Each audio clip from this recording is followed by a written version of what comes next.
जातो, मला काम आहेत. आणि आजारी पडली तर मग काय करणार? बबलूला सांगणार, बबलू चल आता जाता जाऊया. या अशी धावपळमध्ये ना माझं लग्न राहिलंय. हे? हो बाबा, बरोबर सांगते बबलू काका.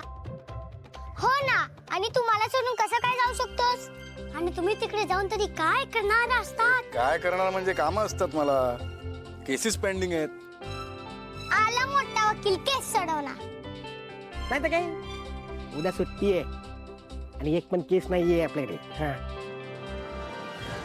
बाबा प्लीज ना, प्लीज बाबा, please please please please please please. असाच जर गोंधळ घातला नाही आत्ताच्या आत्ता निघतो बघ. ठीक आहे, थांबतो.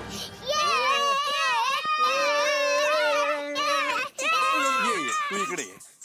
केसेस नाही आहेत आपल्या? आहेत ना, मग त्यांना काय बोललास तू? तू सामील आहेस त्यांच्यात? नाही नाही. Okay bye. या वकील साहेब.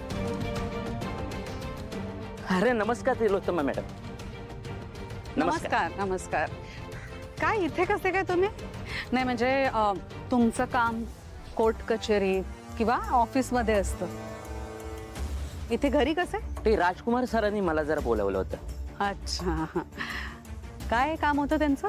गुरुकुलच्या जागेच्या बाबतीत बोलायला बोलवलं होतं. काही जुनी कागदपत्र, महत्वाच्या बाबी तपासायच्या होत्या म्हणूनच. राजकुमार काय ऐकणार नाही माझं अजिबात. 1000 वेळा त्याला सांगितले त्या जागेकडे ढुंकून सुद्धा बघायचं नाही, पण नाही. पण राजकुमार सर म्हणाले की ती जर जागा आपल्या ताब्यात येईल तर आपल्या कंपनीचा खूप मोठा फायदाच आहे, म्हणून मी त्यांना मदत करत होतो. तुम्ही मदत नव्हता करत, तुम्ही स्वतःच्या पायावर धोंडा मारून घेत होता.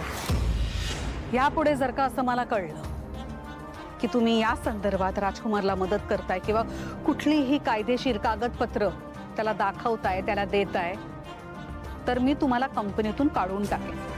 माफ करा मॅडम, मी परत या विषयात नाही पडणार. राजकुमार सर म्हणाले तर मी त्यांना स्पष्ट नकारच देईन.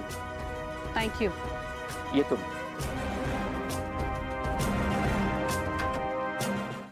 किती वेळा तेच सांगायचं तुला? एकदा सांगून कळत नाही? गुरुकुलाची जागा आपल्याला नकोय, तिथे ढुंकून बघायचं नाही, तरी सुद्धा वकिलाला सांगून त्या जागेचे पेपर्स मागवलेस, तपासलेस तू. लाज नाही वाटत तुला? नाही वाटत आहे मला लाज. आणि का नको लागू त्या जमिनीच्या पाठीमागे मी? आई प्रॉब्लेम काय? एक गोष्ट या घराच्या फायद्याची किंवा आपल्या कंपनीच्या फायद्याची करायचा प्रयत्न करतोय, ती तुला आवडत नाहीये. मी काय केलं की तुला आनंद होईल? कुठली गोष्ट माझी तुला पटेल ते तरी सांग मला. फायदा आणि तोटा तुझ्यापेक्षा जास्त मला कळतो असं खरंच वाटत नाही का रे तुला? या घरात फायदा आणि तोटा फक्त आणि फक्त तुलाच कळतो, बाकी कोणाला. तो सारंग तुझा शब्द ऐकतही नाही. 10,000 वेळा हात जोडून विनवणी केलीस की बाबा रूपम कॉस्मेटिक्स मध्ये ये. जो मुलगा पावली ठेवायला तयार नाही त्यात तुला फायदा दिसतो, आणि जो मुलगा रक्ताचं पाणी करतोय त्या कंपनीसाठी त्यात तुला तोटा दिसतोय का ग? सारंग जे काही करेल ते योग्य आणि मी जे करीन ते मूर्खपणाचं, असंच वाटतं का तुला नेहमी? बस झालं राजकुमार, अति होतंय तुझं आता. सारंगला या सगळ्यात प्लीज सोडू नकोस. विषय तुझा आणि माझ्यात चालू आहे. सॉरी, आपल्या भांडणामध्ये मी सारंगला इन्व्हॉल्व करत नाही, पण मला का तू थांबवतेस प्रत्येक वेळेस? मला जे काही करायचं ते करू दे ना. आणि जर मी हे करायचं नसेल तर मला कारण सांग, मी हे का करू नको. आणि मला खरं सांग, गुरुकुलाच्या जागेमध्ये असं काय आहे की ज्यामुळे तू मला हे करायला थांबवतेस, किंवा तू का घाबरतेस एवढी?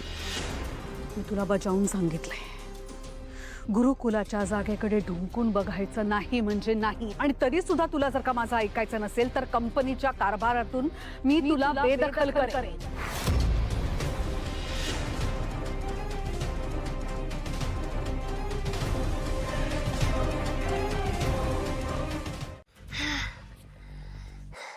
हॅलो आजोबा.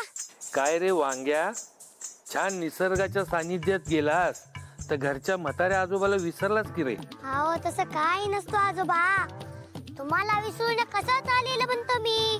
तिथे खूप मज्जा सुरू असते बघा. पण तुम्ही नसतात ना, म्हणून आमच्या सगळ्यांना तुमची खूप आठवण येत असते बघा. खोटं बोल नकोस. हा मग फोन का नाही केलास? सॉरी ना आजोबा, पण आता नक्की करेल हा. आजोबा, तुम्हाला एका भन्नाट बातमी सांगायची असते बघा. बातमी कोणती रे? तुम्हाला माहितीये का इथे कॅम्पवर कोण आला असतं ते? अरे तू सांगितलंच नाहीस वांग्या, तर कसं कळणार की रे? इथे ना सुपर हिरो आले असतात बघा, सारंग काका. काय सांगतोस? सारंग आलाय? अरे पण मग हे कसं शक्य आहे? नाही तिथे पालकांना अलाउड नाहीये ना. अहो ते माहिती हो मला, पण मी आणि ओवीने मिळून हा सिक्रेट प्लॅन केला असतो बघा. आम्ही सारंग काकांना इथे येण्यास भाग पाडला असतं बघा. आणि याच कॅम्प मध्ये मला कळेल की ओवीच्या बाबांमध्ये आणि माझ्या आईमध्ये नक्की काय नातं असतं ते. अबीर, पण सारंग तिथे आलाय हे सावलीला माहितीये का? अहो हे तर आईला माहितीच असतं की हो. आणि त्या दोघांची समोरासमोर भेट पण झाली असती. पण आजोबा, आम्ही प्लॅन करून त्यांना इथे बोलवलंय हे तिला अजिबात माहित नसतं की हो. आणि हो, तुम्ही पण सांगायचं नाही आईला, प्रॉमिस करा. प्रॉमिस. बरं, सावलीला सांग फोन करायला. मी आता ठेवतो. थँक्यू आजोबा, सांगतो. सावली सारंग, तुम्ही कितीही लपवण्याचा प्रयत्न केला तरी तुमचीच मुलं तुम्हाला कायमच जवळ आणणार हे नक्की.